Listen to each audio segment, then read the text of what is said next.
Andrew McCART, IFL TV, proudly sponsored by Everlast. I'm here in Cardiff. I'm here with Joe Cordina. Joe, long time no see, but I'm here to witness you in your first world title fight, man. Man, how are you feeling? I'm feeling great. Done everything I needed to do in camp. I couldn't have prepared better, and I can't do no more. So, yeah, I'm looking forward to getting on the scales. That's my first battle, and then second is on Saturday night with Kenichi Ogawa. Both of you have just done your public workout there in front of a raucous crowd, especially for you. As soon as your name was mentioned by the announcer there, they all erupted and stuff like that. Have you envisioned, I mean, that's just a small snippet of what's going to happen on Saturday night, man. Have you envisioned everything about Saturday night and the new and the fight itself and just everything in between? Yeah, I've imagined it over and over and over again with probably about 20, 30 different opponents, different ways. I've imagined it, and every single time I've become a world champion in visualizations. But I know it's not as easy as that. I got a big job and a big task ahead of me on Saturday. But that, like you said, that crowd out there just for an open workout was tremendous. Obviously, that's just a little snippet. He's gonna feel it on Saturday. I know they can't fight for me, I know that, and I'm not that delusional to think so. That's going to have a massive effect, but it's going to be intimidating for him. Put it that way. I've sold like 200 ringside tickets myself, and they're not the pleasant of people, so it's going to be intimidating for him, and yeah, he's going to feel it. So it's not going to be something that he's used to of experienced before, and I know. In a lot of his fights, he's fought in Japan or in Asia, and the ones he's had in America in a neutral ground. So he's gonna feel it. Ogawa's obviously mentioned there that he's not fought in an atmosphere like this. Well, he hasn't, especially being the way fighter. But for you, when you look at Ogawa and a lot of your gym mates as well, I heard Conor Ben saying that you can stop this guy, and a lot of your gym mates and people I've been talking to say, yeah, Joe could get to him and can stop him, even though he is tough. And again, he has been stopped before in the past, albeit a long time ago, maybe 10 years ago, I believe it is. You're hearing people say this, Joe. Do you believe it? Do you think you can stop Ogawa Saturday night? Yeah, genuinely, and I'm not saying that just because you're asking me the question and putting me on the spot. I genuinely think I can. If you watch me spar in the gym and how I put it on certain people, whether they're bigger or smaller, is whoever's in the ring with me, that's what I try and do. And 9 times out of 10, I will eventually get to him when I start putting it on him. But saying that, I think I can potentially catch him on the back foot. I can catch him being smart. I don't have to put it on him to catch him. But I think he'll have to dig in as well as I will. I know he's been in some experienced fighters and some big fights, but at the same time, I've been to the pinnacle of sport, which is an Olympic Games, which is the most nerve-wracking thing I've ever come across. And when I've been in big arenas or walked out in front of 80,000 in the Principality Stadium, it didn't compare.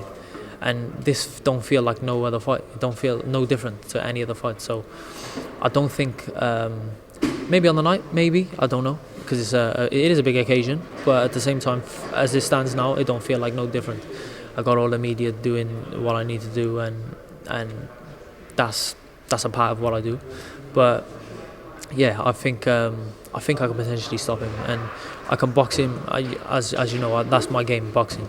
Hit and not be hit, but I think I can stop him also.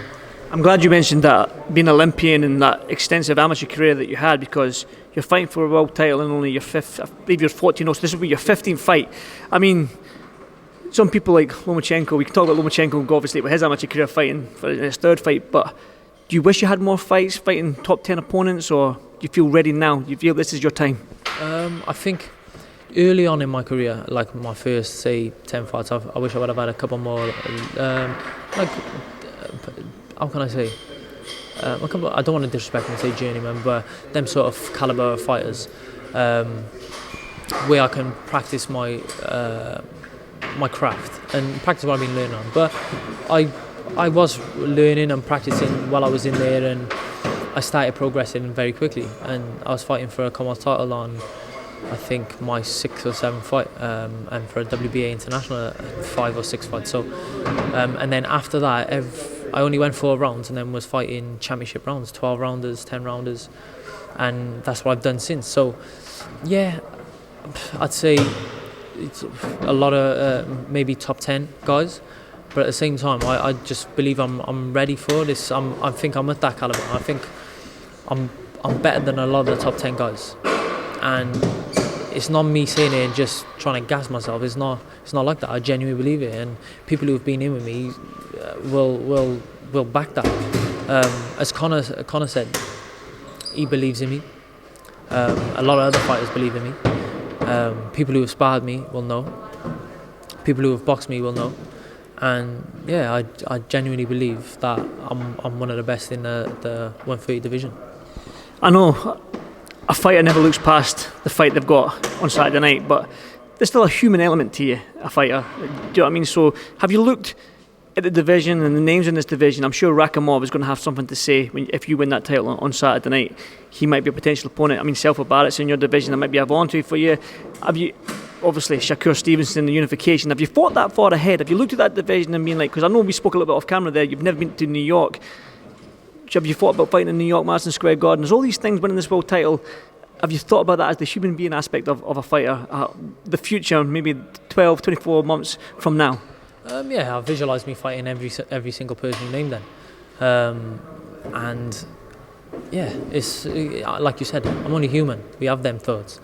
But at the same time, I got a job to do. Like you said, we're Shakur, Rakimov, and Zelfa. Zelfa and Rakimov are, I think, number 1 and number 2 now. So I think potentially if I win this, they potentially have an eliminator for that, a final eliminator for that for me. But at the same time, I want to unify as well. So potentially voluntary, mandatory, or a unification. I know a unification overrides everything. So depending on, obviously, I got to do my job on the weekend.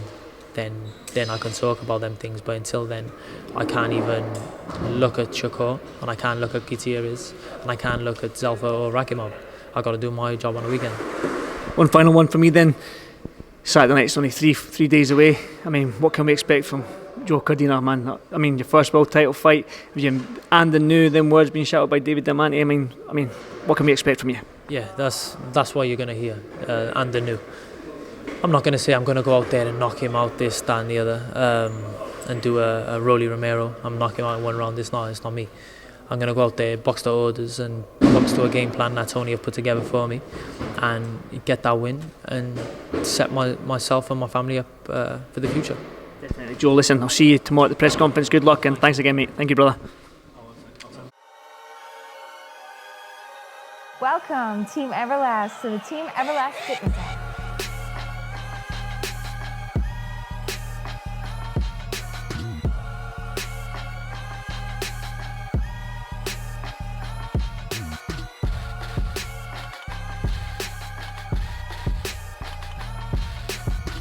Download the Everlast Fitness app and find your greatness within.